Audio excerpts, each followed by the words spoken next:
మనం ఏమంటాము వీటిని పర్ఫ్యూమ్, ఫ్రాగ్రెన్స్ ఇలా మనం అంటుంటాం. వీటిని వాడని వాళ్ళు మ్యాక్సిమం లేరు. ఇప్పుడు చిన్నపిల్లలు కూడా వాటిని ఉపయోగిస్తున్నారు. ఎందుకు వాళ్ళు అలా ఉపయోగిస్తున్నారు?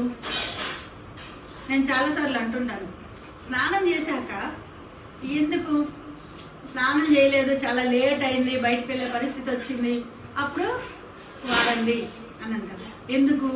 స్నానం చేసి చాలా సేపు అయింది, మరలా ఇప్పుడు స్నానం చేసే ఓపిక లేదు, మనం బయటికి వెళ్తున్నాము, మన శరీర ఒక చెమట వాసన ఇతరులకి రాకూడదు. వస్తే ఏమవుతుంది? వాళ్ళు ముక్కులు మూసుకుంటారు కదా, గబ్బు కొడుతుంది. నేను చాలా మందిని చూశాను, పక్కన వస్తే మనము ఉండలేము, ఆ స్మెల్ కూడా భరించలేము అనమాట.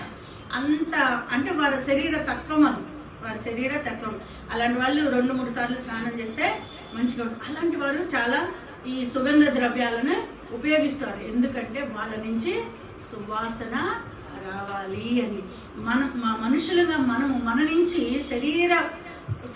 శరీరానుసారంగా మనం ఎలా ఆలోచిస్తున్నాం, మన నుంచి దుర్గంధం ఇతరులకి వెళ్ళకూడదు. మన శరీరం నుంచి సువాసన వెదజల్లాలి.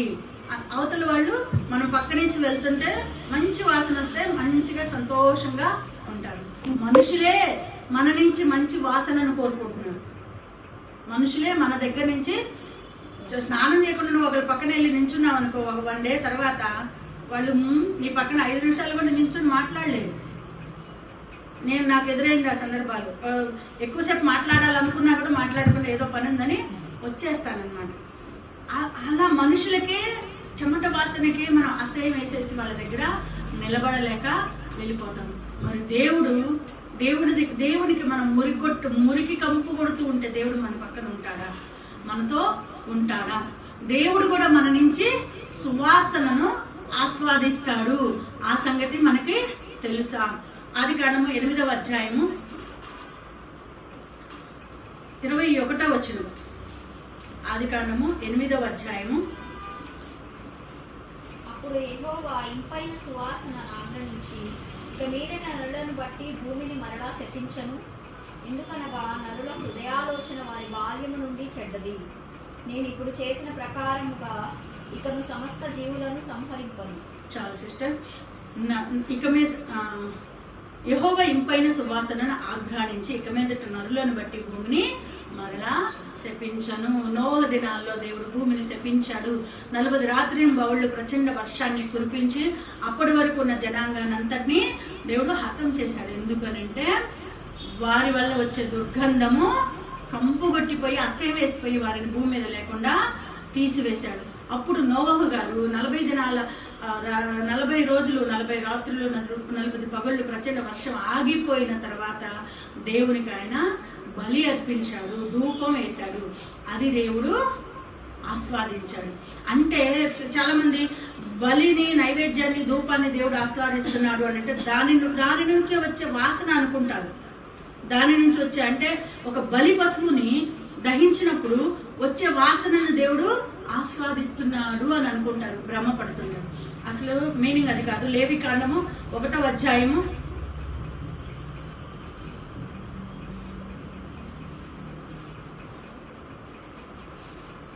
1 నుంచి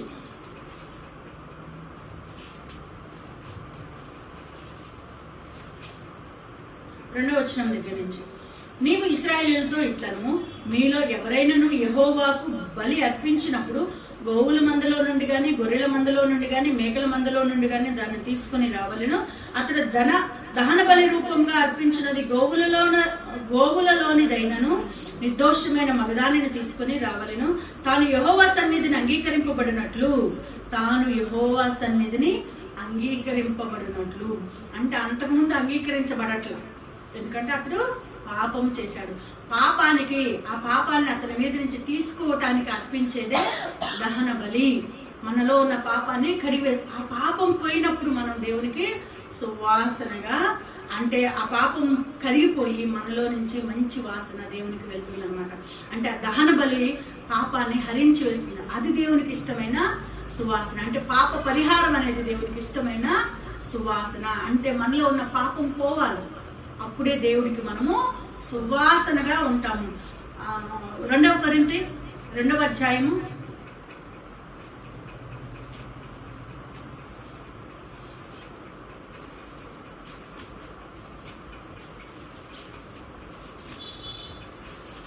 15వ వచనం.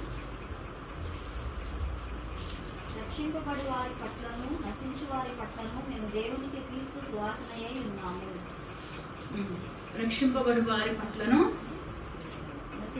నశించు వారి పట్లను మేము దేవునికి క్రీస్తు సువాసనయై ఉన్నాము. ఎవరి మాట అంటున్నారు? అపోస్తలుడైన పౌలు గారు ఈ మాట అంటున్నారు. పౌలు గారు ఆయన తోటి సహదాసులు అందరూ కూడా క్రీస్తు సువాసనగా ఉన్నారు. ఎవరికి ఉన్నారు? రక్షింపబడే వాళ్ళకి.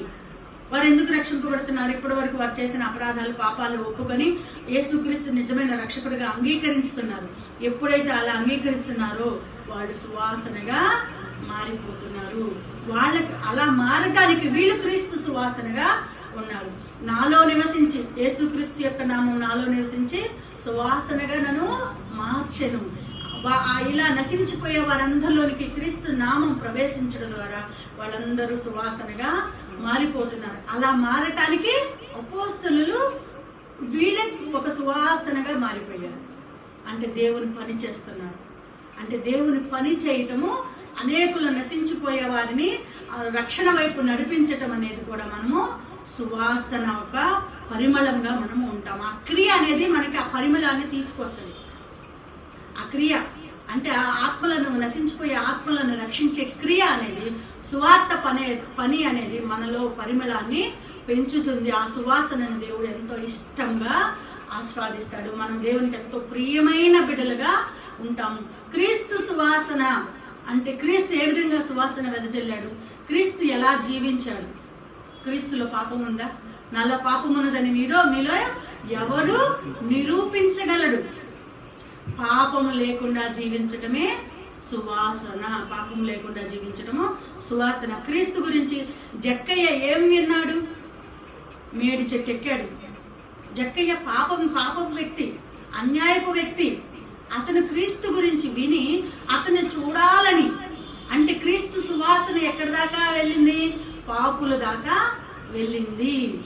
అంటే మన గురించి నలుగురు మంచిగా చెప్పుకోవటం కూడా మన సువాసన.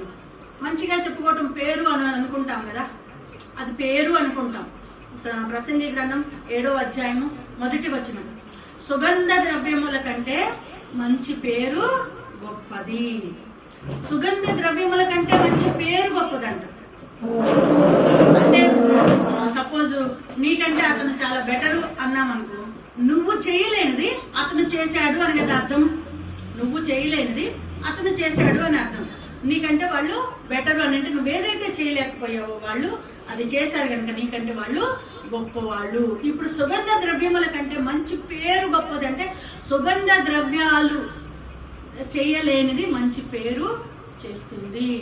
సుగంధ ద్రవ్యాలు పూసుకుంటే రాని సువాసన మంచి పేరు ద్వారా వెదజల్లుతావు. సుగంధ ద్రవ్యాల కంటే కూడా మంచి పేరు ద్వారా నువ్వు సువాసనని, ఆ సుగంధ ద్రవ్యాల కంటే అధికమైన సువాసనను నువ్వు మంచి పేరు కలిగి ఉంటే వెదజల్లుతావు.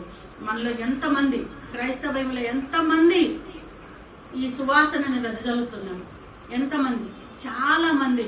ఇక అన్యుల సంగతి సరే, మనలో కూడా ఎంతమంది ఒక్కొక్కరు సువాసన వెదజల్లుతూ ఉంటది. కొంతమంది ఇంటికి వస్తూ ఉంటే పక్కింటి వాళ్ళు కూడా తలుపులు వేసుకుంటారంట. అమ్మో అతను వచ్చే టైం అయింది, అతను వచ్చే టైం అయిపోయింది, డోర్లు వేసేసేయండి. ఎందుకు? అతడు తాగి చేసే రచ్చ వాళ్ళు భరించలేక, గోల వినలేక. అతని సువాసన ఏంటి? ఒక తాగుబోతు, ఒక గొడవల మారి, ఒక ఇష్టానుసారంగా మాట్లాడతాడు. తాగితే ఆ మాటలు మనం పడలేము, అనవసరమైన గొడవలు ఎందుకని తలుపులు మూసేసుకుంటారు.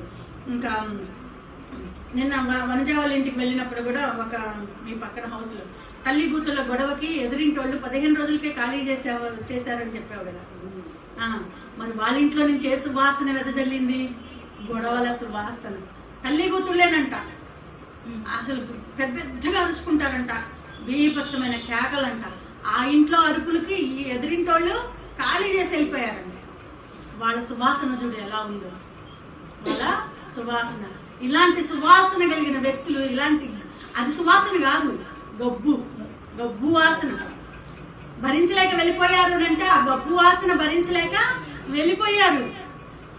ఇప్పుడు అతను వస్తున్నాడు అని అంటే తలుపులు మూసేసుకున్నారంటే ఆ గబ్బు వాసన భరించలేక ఒక్కోసారి బయట డ్రైనేజీ వాసన వస్తుంటది, తలుపులు మూసేసుకుంటాం, వంటగది డోర్లు ఈ డోర్లు వేసేసుకుంటాం మేము, ఒక్కోసారి బయట నుంచి వాసన వస్తుంటే.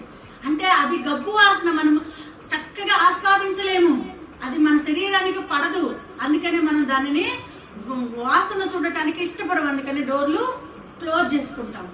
అలాగే ఇది కూడా, అంటే నువ్వు నీలో గొడవలు పెట్టే తత్వం, పెద్ద పెద్దగా అరిసే తత్వం, నీలో త్రాగుబోతు తత్వం, లేకపోతే వ్యభిచార తత్వం. కొంతమంది గురించి కాలనీలు తెలిసిపోతాయి, కొంతమంది ఊరంతా, విలేజెస్ లో అయితే ఊరంతా తెలిసిపోద్ది, ఆమె అంతే సంగతులు. పులిహార బాగా కలిపేసిద్ది, మీ ఆయన అటు వెళ్ళాడా జాగ్రత్త, మాయ చేసిద్ది, వల్ల వేసుకుంటది అనే సువాసన.